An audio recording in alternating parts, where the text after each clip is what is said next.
So if you saw my most recent video on the fact that Shockwave is completely bugged and is adding a ton of damage, I figured, why don't I go ahead and try to make a build guide to show off what it can do. So right now we're in hell difficulty, I'm in Kata level 2, and I'm just trying to play as if random zones are getting terrorized. I just want to kind of show you what the build can do, right? It's pretty good. So let's just go farm in the catacombs, you know, get a couple boss packs, trying to get an idea of how much damage it can do. All right, so we got an elite pack here. All right, taking a couple hits, he's stone skin. Not doing too bad though. Definitely no fear of really dying here. All right, yeah. Yeah, it's clearing pretty well.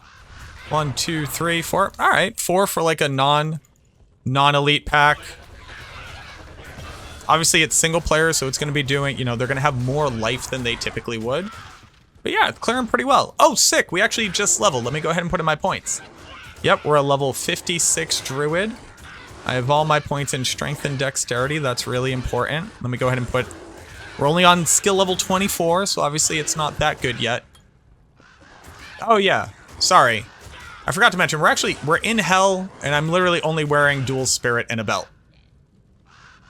This build is actually kind of disgusting. Let me show you what it looks like on endgame gear.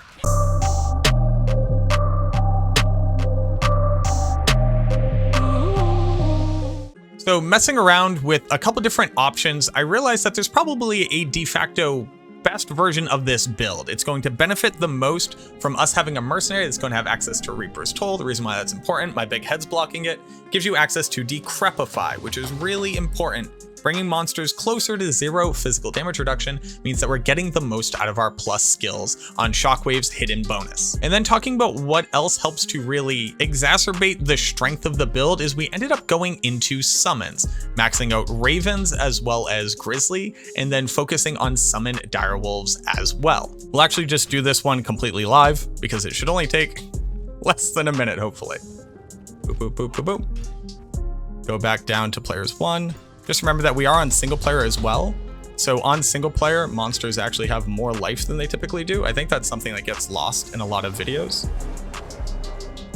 On Battle.net, literally just easier to kill monsters. But here we go. Again, really high density in here this time.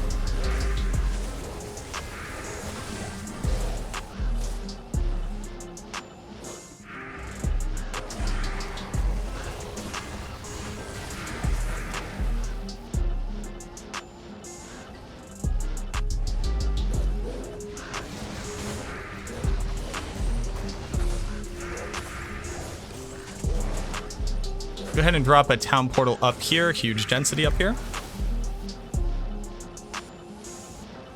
You can tell I'm really concentrating, so I'm actually looking at the screen. Okay, so seal popped. We're at the 99 FCR breakpoint. Go check all your little goodies. I'm activating everything down here.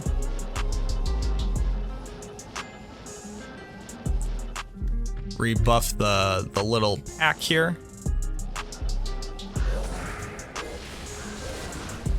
And then obviously kill speed with decrep on Diablo looks a lot different on players 1. Pretty good build. Now here's the thing. If you haven't seen, we're sitting on something like 7,000 life with our call to arms buff. And if you haven't checked it, let's go ahead and look at the skill distribution and how we actually building this druid. So because Maul is going to be our synergy and as many skill points as we get into Shockwave as possible for that hidden skill-based enhanced damage that it has, we end up with a level 49 Shockwave. We're on pretty ridiculous gear. Theoretically, we could have 3 more plus skills, but I'll show you the gear in just a second. We end up only putting 1 point into Werebear, Werewolf, and Lycanthropy. We are not maxing Lycanthropy. This is just from plus skills. Where we gain a lot of our damage is actually from the summoning trait. So having a Grizzly is great for a tank, and maxing out gets you about a 4k damage on him, which is really nice, especially when monsters are decrepified. But the big strength comes out from Ravens. Ravens aren't going to benefit from any of the auras from our Mercenary or Heart of the Wolverine, but they themselves are able to group up and all simultaneously attack the same target. And while they do blind, removing Decrepify from base monsters, they can't blind boss monsters. So Decrepify will stay up on boss monsters the entire time, and they are just generally increasing our overall DPS. We also end up putting our dump points down into Summon Direwolves, they carry themselves with a decent amount of damage, but this is mostly to act as a synergy for Ravens, as well as being a really good synergy for Summon Grizzly. And then of course we have the base level Wolverine with our plus skills, gets up to level 21 with Call to Arms on swap. For our gear, obviously the most expensive part of this is going to be the Enigma. We need that for teleport, but everything else is pretty average gear, and you have the benefit of being able to use Jalals. Now I was thinking about a lot of different helmets that you can put on this, but considering it's +2 to all of our skills and then +4 to Shockwave and Werebear as well as Lycanthropy, then you throw in the fact that you could throw an Istrune into this, the massive stats in all res and mana per kill, and it's by and large the best option here. When I said that we could have 3 more plus skills, you could technically have a 6 to Shockwave helmet, which would be really nice. That would gain you an additional 45% off skill damage, but we're talking about a super chaste blue pelt in that case. Using Amara's, Aldur's, skill rings with an Arachnid Mesh, and then Mage Fist, and then shape-shifting skillers across the bottom. Now, just to show you what it looks like without having that much additional flat life on the build itself, taking this off, we're still sitting around 5,700 life. Basically enough life to completely ignore anything that's going to be happening to you. On swap Call to Arms, this is really important. The higher that we can get Shockwave up to, the more the hidden bonus will benefit us, as well as being able to increase the effectiveness of our summons as well, excluding our Ravens. For the Mercenary, like I said, he is using the Reaper's Toll to be able to get us to Crepify. The rest of his build is pretty standard, and Endariel's as well as a Fortitude. We are using Might Aura so that he can give himself the most additional damage, as well as our minions. I was considering a Holy Freeze Mercenary. I don't think you need it. It's really not for additional crowd control. It's actually just for keeping more monsters clumped up so that they get hit by the Decrepify from his Reaper's Toll. I think you could kind of go either way, and if you were on hardcore, you could definitely use Holy Freeze. But I wanted to give you an idea of some of the very typically dangerous areas that you can farm on Players 8 with this build, where you would almost never think about going in with something like Tornado or any of the other Druid builds that are available. So let's bump this back up to Players 8 and walk straight into here. We're in the Swampy Pit. Swampy Pit, real danger ops. Oh, just a bunch of dolls right here. Oof. Ooh, shotgunning a pack of Players 8 dolls almost got me down past half life. That's spooky. We're also dealing with monsters with really high physical damage reduction down here because of them being undead. But once Decrep pops on them, all of a sudden it's not a problem. We have a boss pack here somewhere. What has he got on him? Boop. Extra strong stone skin. So running into stone skin is definitely one of the problems with the build. I would typically skip these, or if you really want, you could actually swap over to Lawbringer, since that will cause undead monsters to be seen as having 0 physical damage reduction, even for your Shockwave. This is definitely really important if you are doing Chaos Prep in particular. Oh no, a huge pack of Might dolls down here. Whatever will I do? And they're cursed. Oh geez. Oh boy, howdy. Actually got caught unawares by that pack.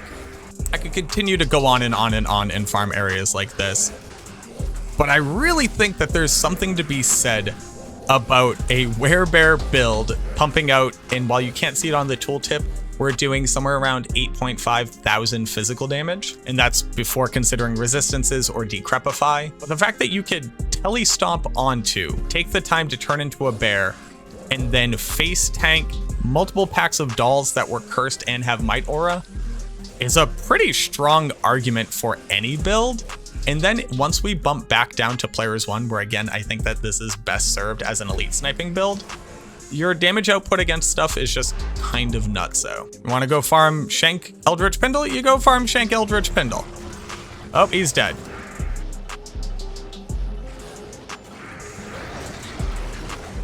Oh, Shank is dead too. Considering how quickly they die, you could easily remove a lot of these charms and replace them with Magic Find. Yes, you have to shift in and out, but as you can see, it's really not that hard once you get a handle on it. Let's say you really wanted to be farming keys. Okay, yeah, why not? We can farm keys.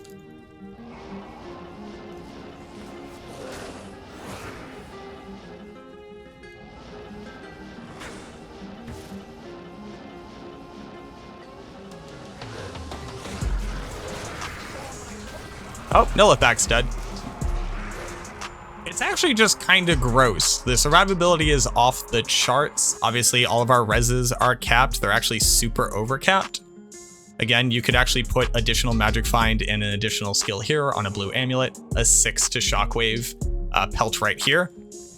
I think Shockwave Druid is like a very, very legitimate build.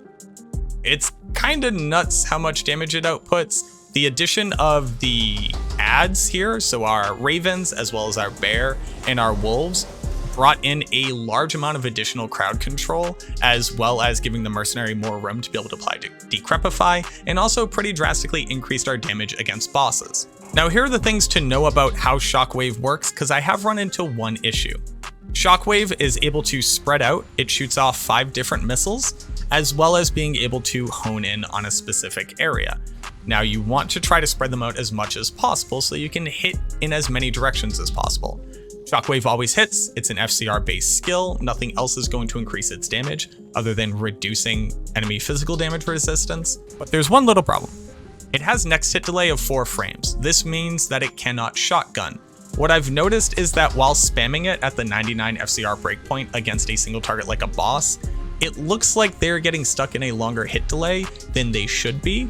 So what I recommend is attempting to spread out your missiles as much as possible. Bosses are size 3 type category monsters, and I think the way that it naturally spreads out, a missile is hitting it without being able to deal damage and resetting the next hit delay timer. So if you could spread them out as much as possible, they'll only be getting hit by 1 missile per cast, and it'll drastically reduce how often you're interrupting yourself with next hit delay. The other cool part about the build is that there are a lot of different ways that you could actually build it out depending on what you want to focus on. You are able to go down and max out Armageddon as well as Volcano and nearly max out Fissure if you want to have a really effective Armageddon. Armageddon is going to carry physical damage, so it's going to benefit from Decrepify as well. And I noticed that against really tough physical damage resistance monsters, casting Fissure before dropping into Bear was helping to soften them up before Decrepify lands. The other side for additional survivability is actually maxing out Hurricane as well as Cyclone armor, and then Tornado and your dump points into Twister. Remember that this build is only 43 points if you have enough plus skills, so you're going to be sitting on roughly 60 additional points. So having a max damage Hurricane helps a little bit, but more so that additional CC and the massive amount of survivability from Cyclone armor is absolutely nothing to snarf at. You could go the Poison Creeper as well as maxing out Rabies for synergy. I messed around with it. It's okay on players 1 to help spread a little bit of AoE damage. I would much rather go Armageddon or Hurricane rather than go with the poison damage version here. You also kind of have your pick of which wolf to actually go with. So again, if you're running into physical damage reduction problems, you don't have a Decrepify yet, or you're not willing to carry around Lawbringer for undead that have high physical damage reduction, you could also max out Spirit Wolf instead so that they can bring cold damage to your kit.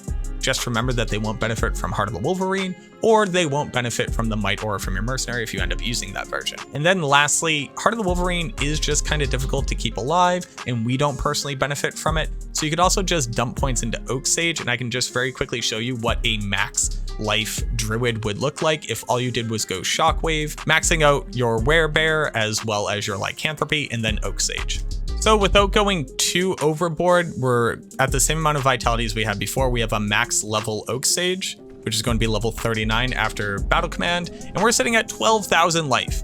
At this point, you are, for all intents and purposes, effectively unkillable. I could probably sit in a pack of souls for as long as I wanted to while I was waiting for my DiGiorno's pizza to finish cooking in the oven.